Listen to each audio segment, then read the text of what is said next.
You are now watching Believe. Do you believe?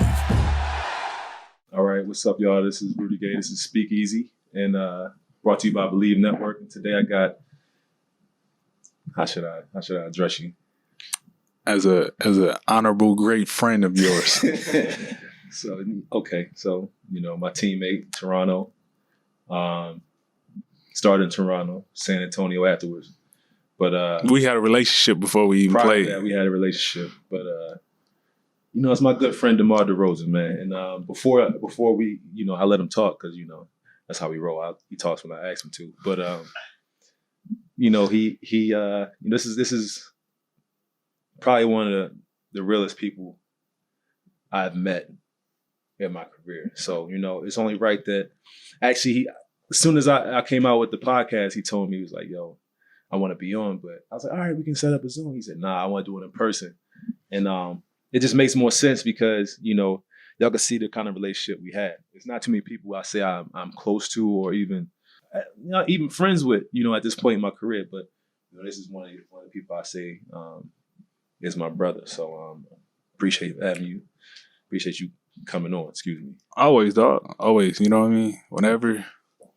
I mean, it even doing this, it seems weird because it's like nothing's never a surprise with us because it's like like we really friends. You know what I mean? Right. So it's like even before something come into play, it's like I already know. So it's like, all right, it may be new to somebody else and everything. So it'd be cool just to see the transition that we had completely over this time. You know what I mean? I remember when we first met, it was the lockout. Mm-hmm. Was it?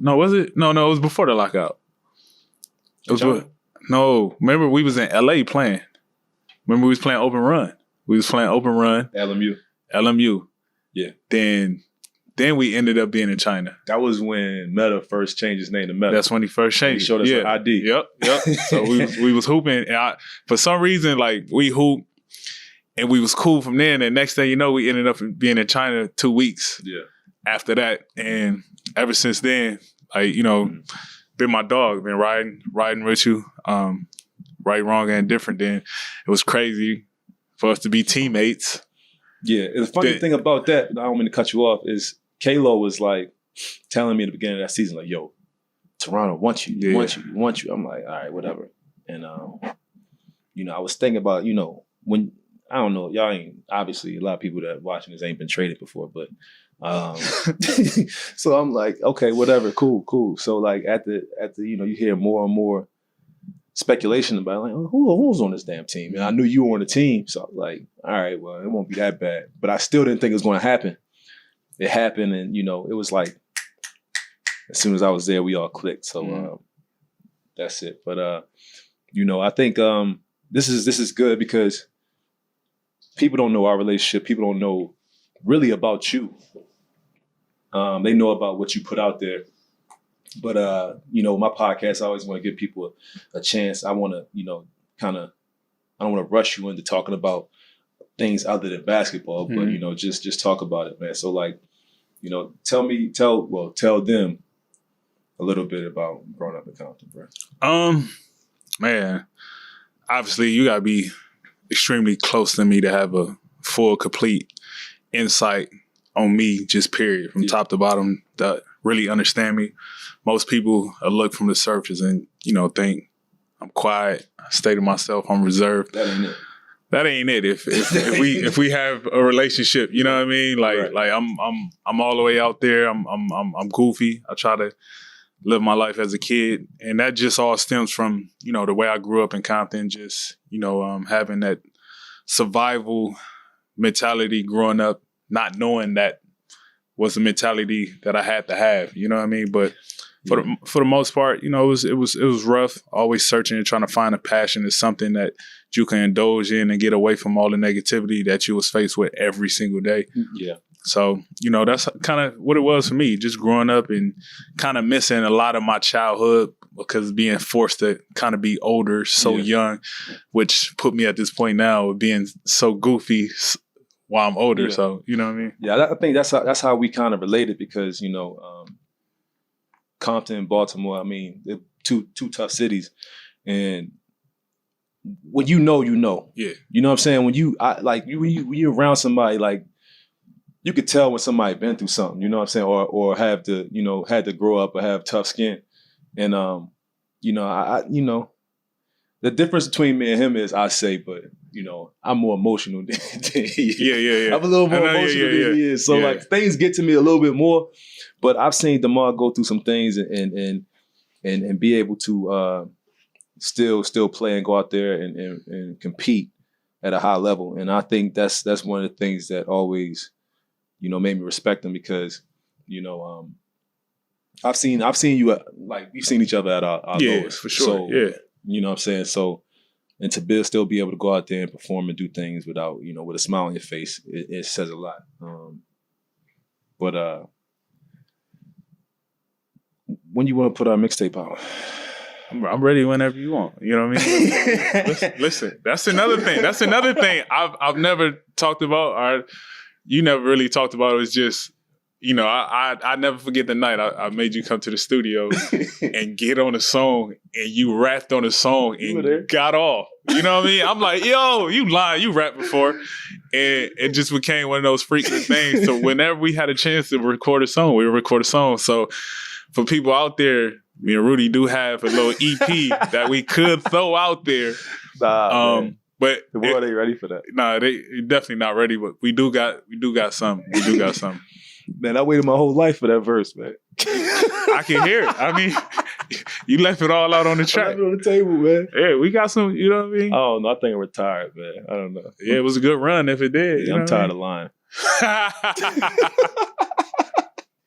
I'm tired of lying, man. See? Yeah. I don't know, man. Kendrick came out. I might have to talk about some real stuff now. Yeah, we got to change our whole platform now. You know what I mean? Yo, so talk to me about how, music comes to play. I know, growing up in LA, millions of rappers and people out here that you are close to. Just being around you and, man, getting some music that ain't out yet. That's one of the best things about having DeMar as a friend. He know everybody. I call him the Snoop Dogg of NBA. Yeah, he knows everybody. He always somewhere, but yeah. So I think it's dope. Like you said, just growing up in LA, it's kind of like LA's such a small place, and growing up and you have any type of success, you automatically connect yourself with, everybody that's around the city that's doing something great.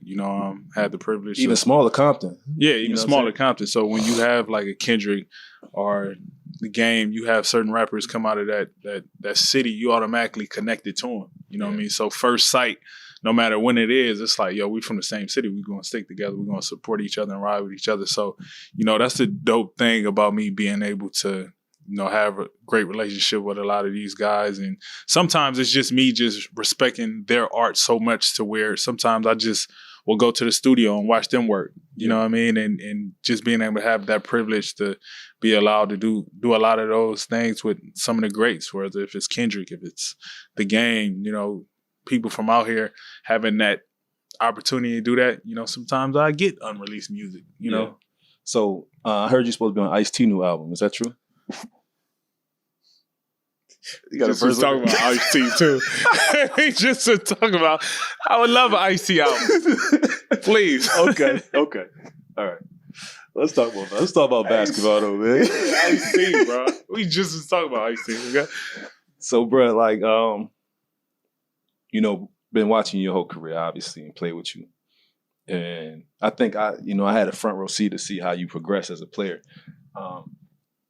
We joked about it all the time. Like, we played together in Toronto. Everybody's talking about dunking and all that stuff. Yeah. And that's something me and you never wanted to be known for. So it's like, I think you took it to heart a little bit more than me, though. For sure. Yeah. But it's just, coming from there to be known as, just coming in as an athletic rookie and sophomore and so on and so forth, and turning into a complete player. Like, and on top of that, you stay true to yourself, and that's respectful. Like, a lot of kids go out there, and this is it's turned into a numbers league, which I hate. For sure. I hate the fact that it's a numbers league, and analytics. You got nerds in the front office telling people, how to play people, and and how, I feel like, when you're a basketball player, it goes off a feeling. And more than that, it's just your pedigree. And your pedigree ain't, what percentage threes and twos you shoot. I think it's more coming from a basketball player's perspective. It's more about, how does this player play under pressure? And I think for the way I feel like you're the person that proves that more than anything, because you never, like, I used to make fun of you about not shooting threes, but that's just not your game. Mm-hmm. And what you've continued to do is perfect what you do. Mm-hmm. And I think a lot of kids go out there wasting time trying to do something that they're not built to do. And where did you pattern that off of?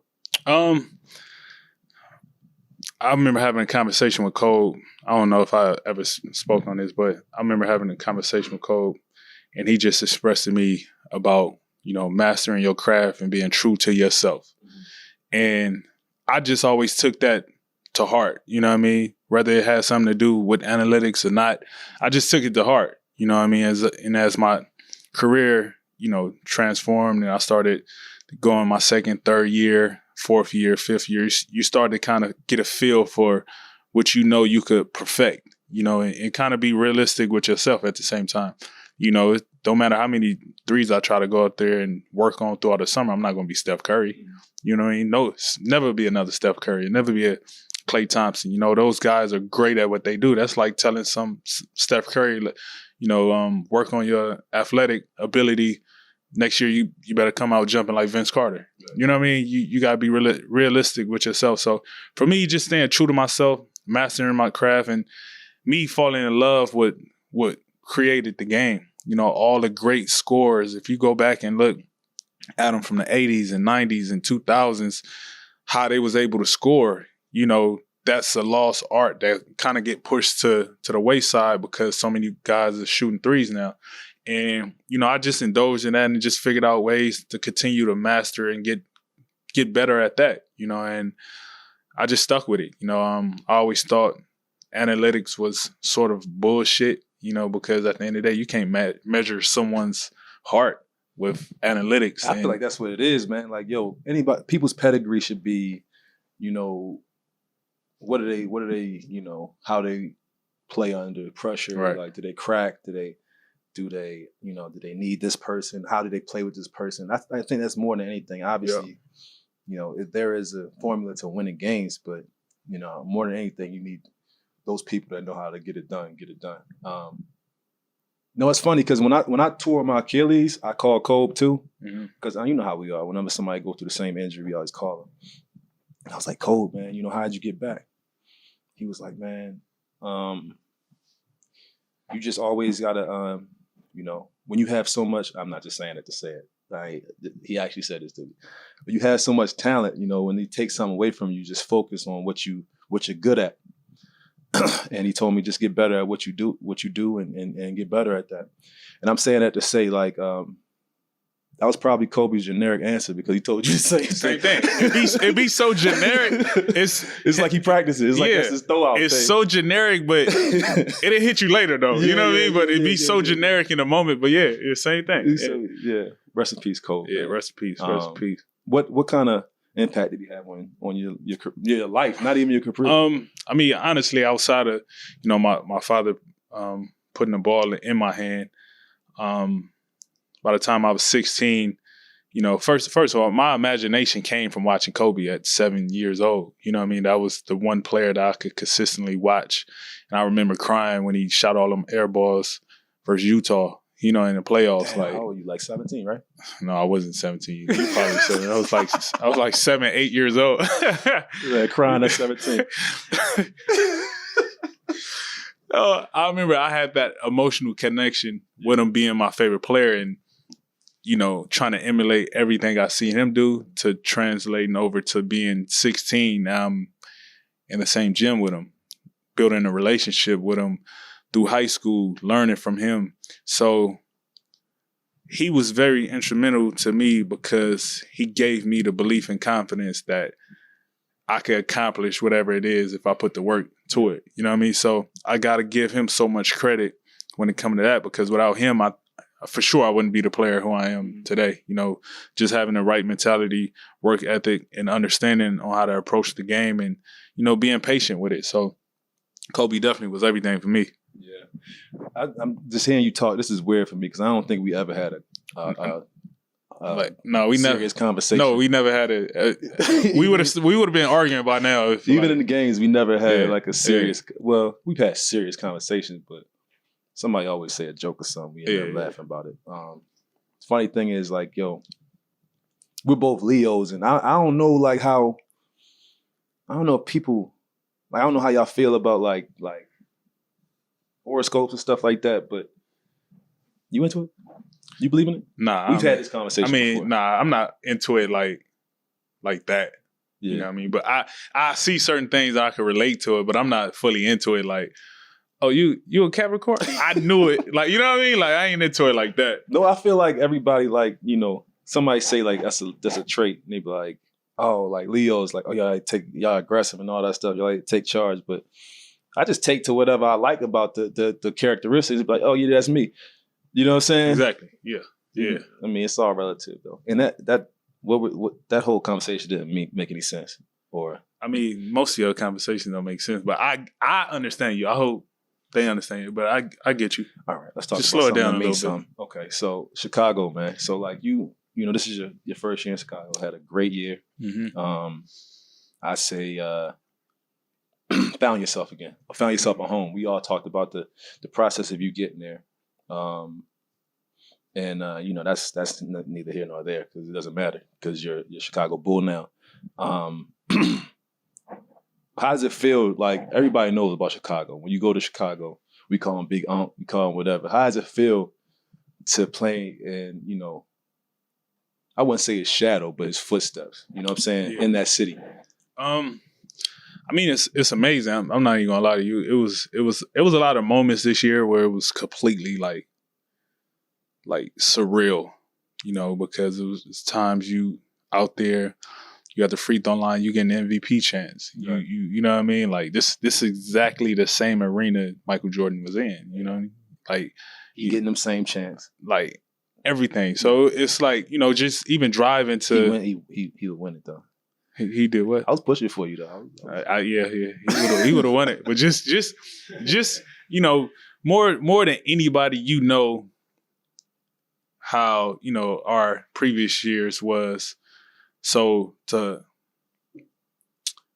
be in that situation so quick, you know, it was just surreal. Then, you know, I ain't gonna lie, I went back and watched The Last Dance, right? And I remember, I thought you was about to say like the Players Club or something. Like, what they got to do with anything? I watched The Last Dance, and it was so funny because, like, my daughter came in and see me watching it and said she was watching it thinking I was gonna be out there. You see what I'm saying? Because it's like, because you old. No, because it's like that's your arena. Yeah. Where you at? Yeah. I'm like, nah, this is when Jordan played, baby. It's like, you didn't play with him? Like, no, like, you know.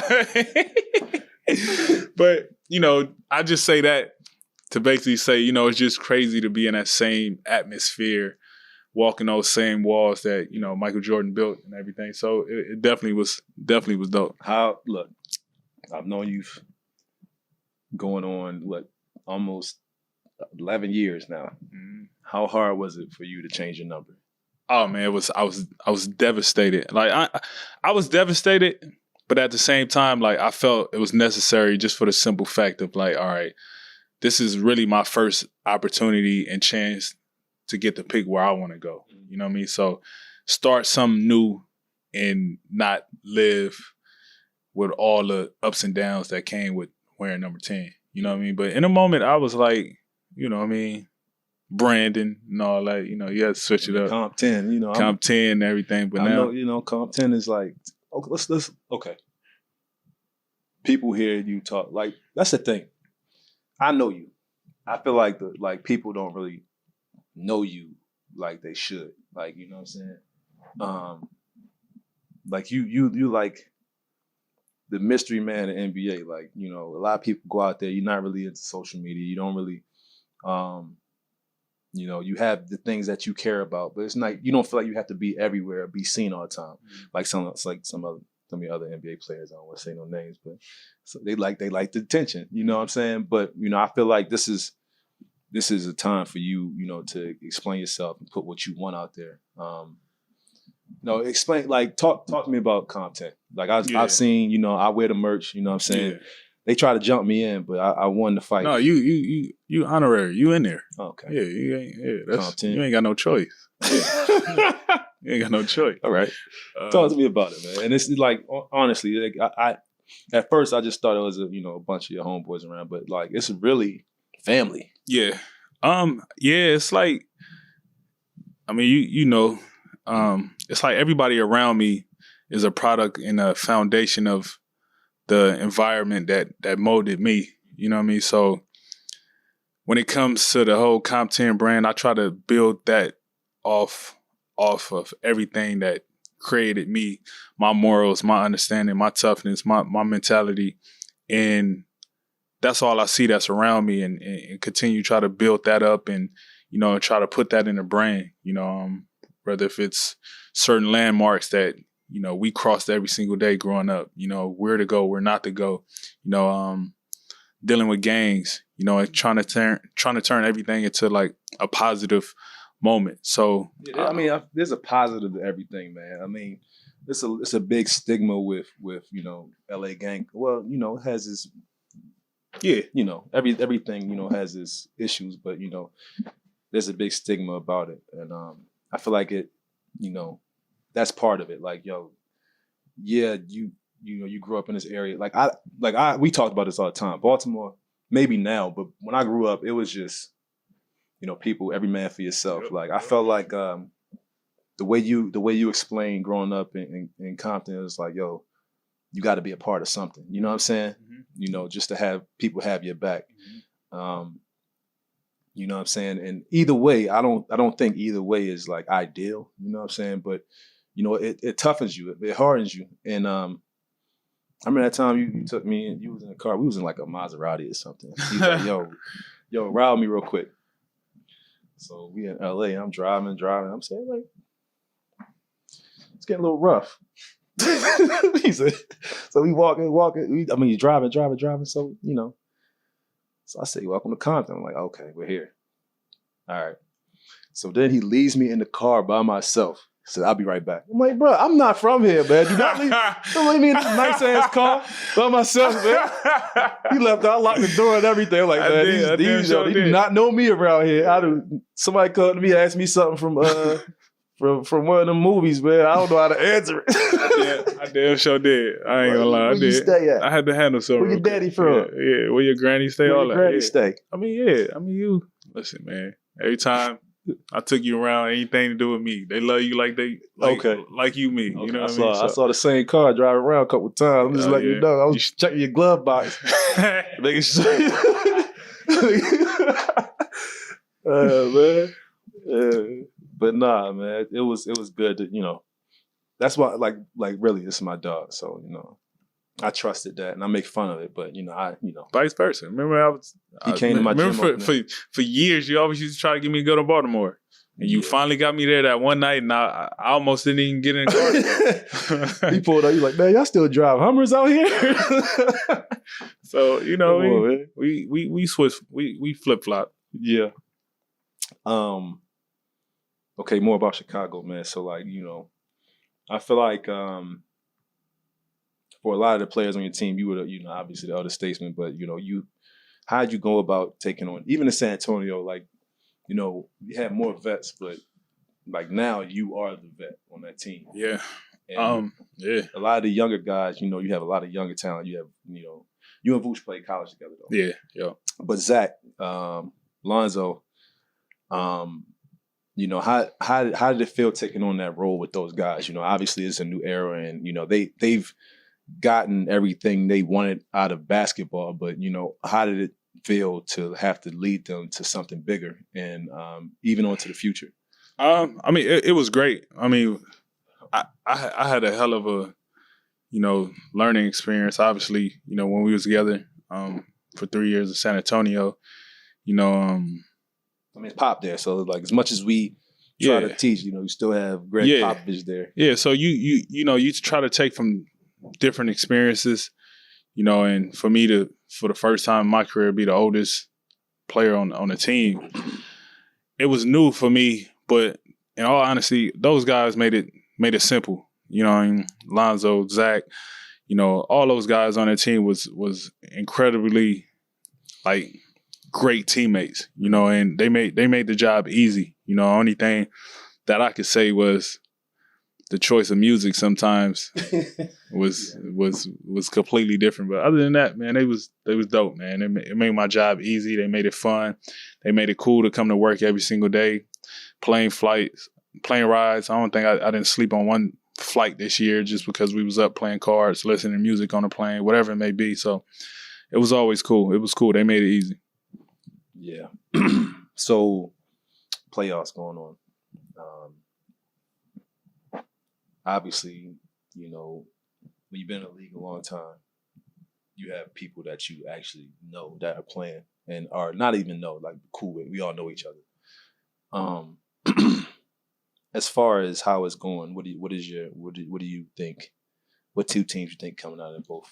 Man, it's tricky, man, because I mean, as we all know,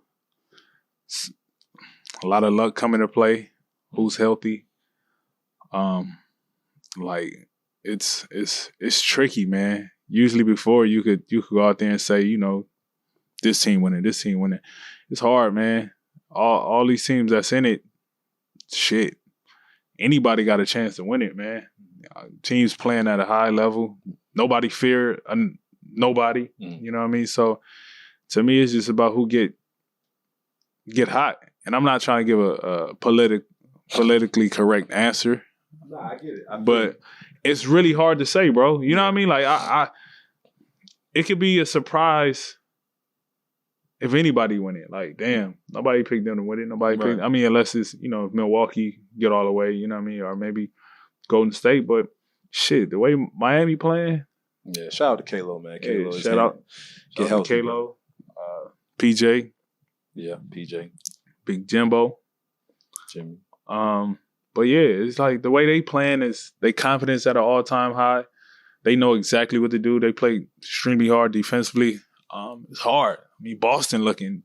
Yeah, they looking good. They looking good. The confidence that they playing with JT, Jalen, it's shit. It's hard to say, man. Be honest. Like I'm looking forward to seeing who win it. Honestly, I haven't missed a game, so it's hard to watch playoffs, ain't it?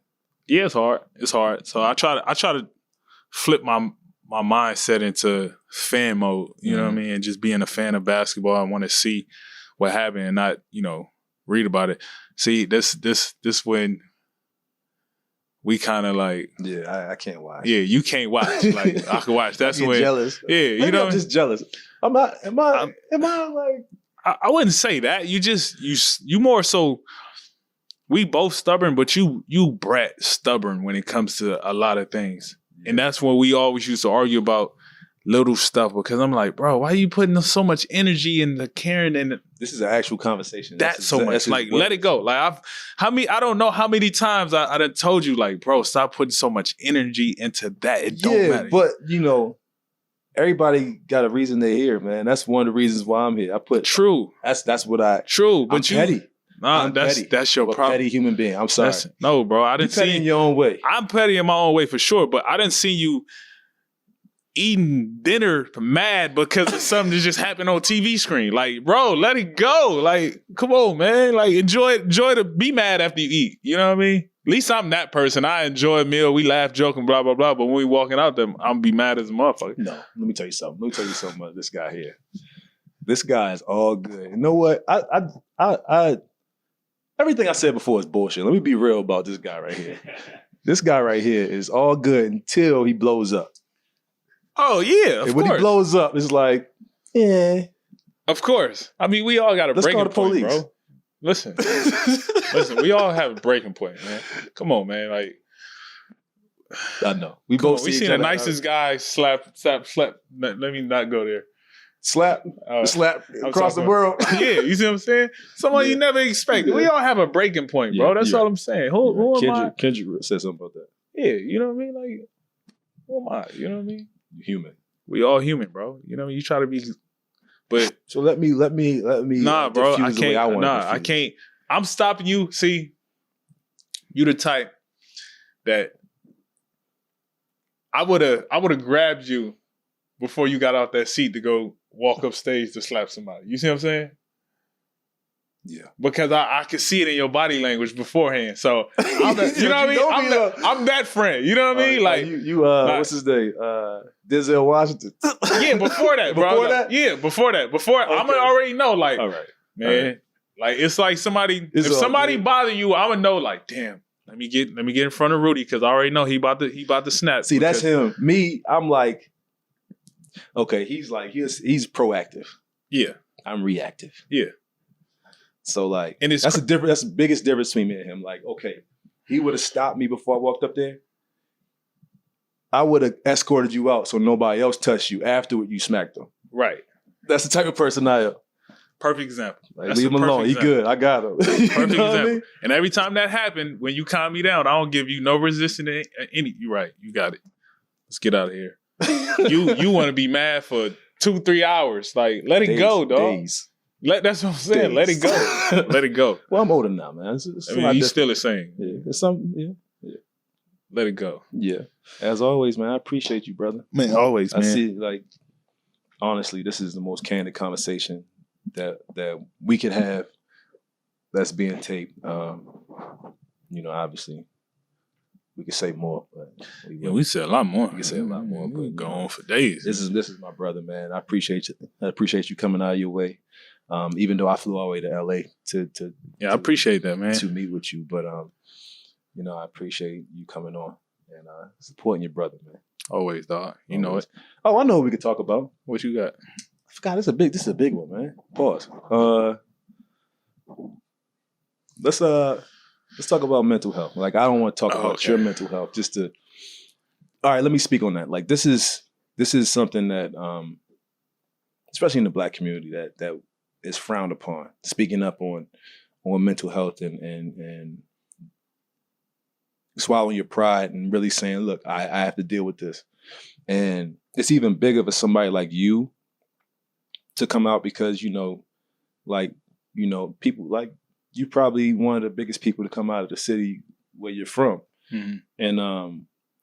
And that's, as I feel like it should be a priority for people like me and you to talk about certain things and humanize the issues that we have. People see us as, figures that, basketball, even like with injuries, like we sprained our ankle in the game. Yeah. Why ain't he playing? Yeah. But the average Joe would miss work for a whole month. Mm-hmm. You know what I'm saying? Mm-hmm. Gain weight and everything. But we're expected to go out there and play. It's just a sprained ankle. Yeah. Even to a doctor's standpoint, like you have a doctor that's used to athletes, they'll say, okay, ice it, do all these things. And, you have somebody that's not used to dealing with athletes, you'll say, oh, stay off of it for a month. You know what I'm saying? But it's just the stigma they have about athletes and how we're supposed to be like these robots, not have feelings, not have families, not have issues, not have real issues in our life. And like I said before, I had a situation in my career when I had to deal with my grandmother passing, and I dealt with that because my grandmother was one of the people that raised me. So I missed one game, and this is when Twitter was popping, and I'm sitting here looking like, yo, people have no filter or no understanding about life. Yeah. And and me still expected to go out there and perform, and I did that. But, hindsight is 20/20, and I'm realizing like, damn, like I didn't have time to cope with it. Mm-hmm. And and the situation with you a couple years ago, I was with you when Big Frank passed. Mm-hmm. And I know, I don't think many people, like nobody knew really, but within our team, I don't think people really knew how important he was to you. Mm-hmm. you know, you still went out there and performed and did your thing. But, you know, I knew you were hurt by that. So like I say that to say this, like mental health is something that you have been a catalyst for and been able to speak up about at your level with your platform, even though the stigma about, you know, African American, we stick through it. We don't really talk about it. We just, you know, stick through it. And you know, I just want to applaud you for actually doing that.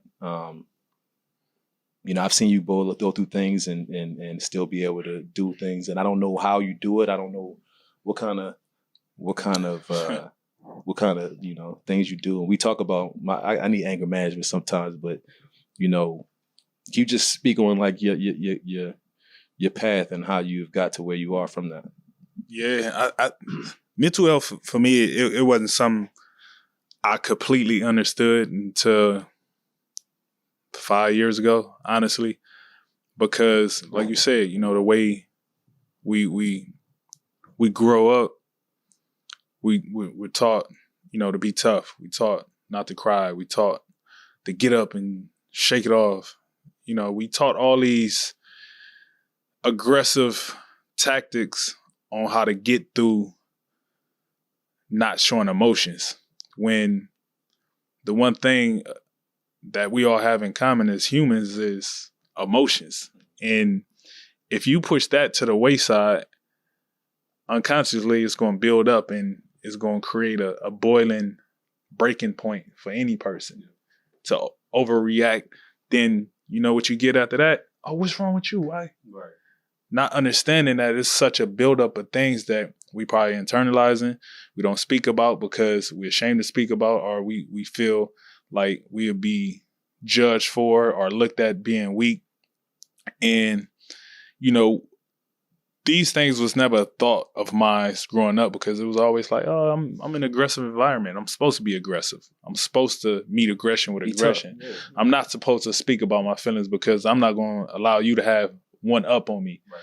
You know, you carry that to where subconsciously you really driving yourself crazy, because you find yourself sitting there getting mad at the most simplest stuff and wondering why I'm getting upset. You know what I mean? And for me, as I got older and start to understand that and speak about it, I just reached a point to where it's like, yo, I made it out of Compton, California. Can't nobody say anything to me to make me feel less of a man. Right. So why can't I speak on me feeling this way? Right. I feel sad today. Right. I'm down today. Right. And I'm going to let it be known so I could find some type of comfort in love from wherever I need to find it from. You know what I mean? Because we reject so much love when people trying to give it to us because of our own insecurities of wanting to be vulnerable. And for me, I just got to a point to where like I didn't care no more. Like, can't nobody judge me. Can't nobody, like, come on. I would bet on myself one-on-one with me and you in the elevator. I bet I'll be the first one to walk off. So what I need to be worried about somebody judging me for? It's funny because I remember we were in Toronto. We had Drake had invited us to that the music video. Remember? Yeah. And I was like, for some reason, I was just like, I don't know, because I'm from Baltimore. This is how we think. Like, man, what happened if a fight broke out right here? DeMar was like, man, we work out every day, man. Ain't nobody beating us up in here. I'm like, no, you're right. You're right.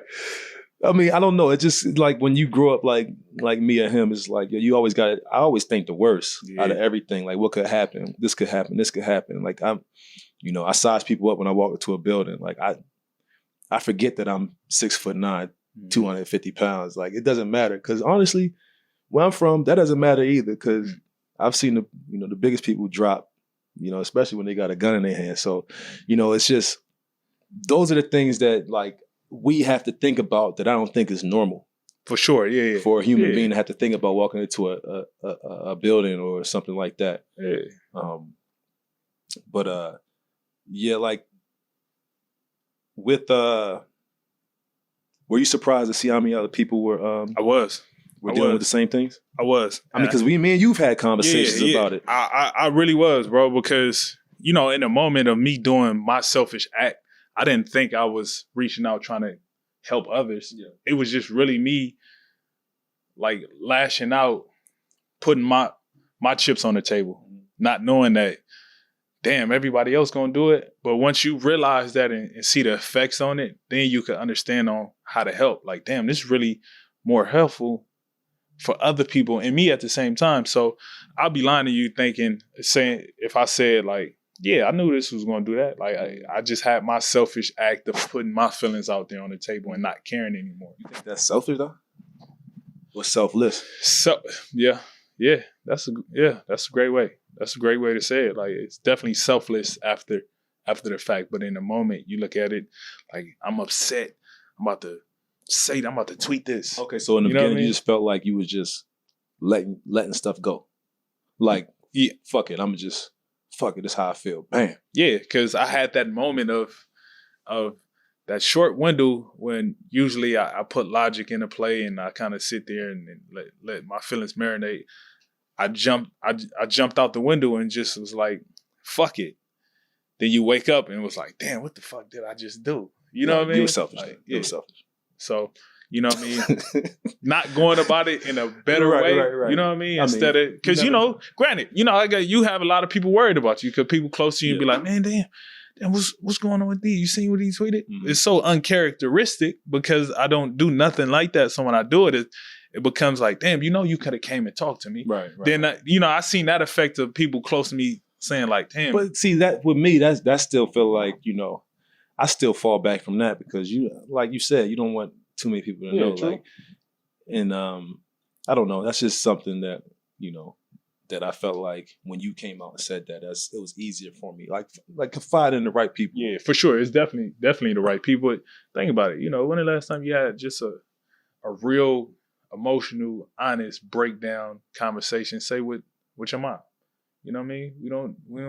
We don't do it. And we are mama's baby. You know what I mean? And sometimes the baby, like my mama always tell me like, you could talk to me about anything. Right. It didn't take to me damn near 30 years old to tell my mama how I felt about this, that, and the third. You know what I mean? So just doing that early on will help so many people, just confining in the right people. Yeah. You know what I mean? Yeah. Yeah. I don't want to hold you up. I know you got the media circuit for your new album and shit. So yeah, promo coming to. Promo that. What's it called? I don't want to put a name on it yet. I don't want no leaks coming out. Yeah. Tour date's gonna be coming soon. Yeah. Promotion coming. I got a few more features I need to lock in. Nah, but honestly, like, okay, we talk about this all the time. Like, to go in the studio and do that's a stress relief too. No, yeah, for sure. I mean, yeah. That's like, how like we got a lot of friends that could probably say they go play golf. That's their hobby. Our thing is just like, man, let's just put on a beat. We about to, you know what I mean? That's our hobby. Think about it. You know what I mean? And it's definitely a stress reliever because you realize like, goddamn, we really putting a story, whatever way we want to put on a song. You know what I mean? And that's a dope part about it. And he makes fun of me about this all the time. It's like, bro, I'm not a rapper. Like, you know what I'm saying? So whatever I do is just, I'm not writing anything down. I'm just saying the most craziest things possible. And know what? Sometimes it works. That's what I'm saying. Sometimes it works. Yeah. You know what I mean? Sometimes it works, my boy. And it's entertaining and you don't even think about whatever issues going on. It's definitely entertaining. You know what I mean? So it becomes a challenge. It's definitely entertaining. Yeah, so.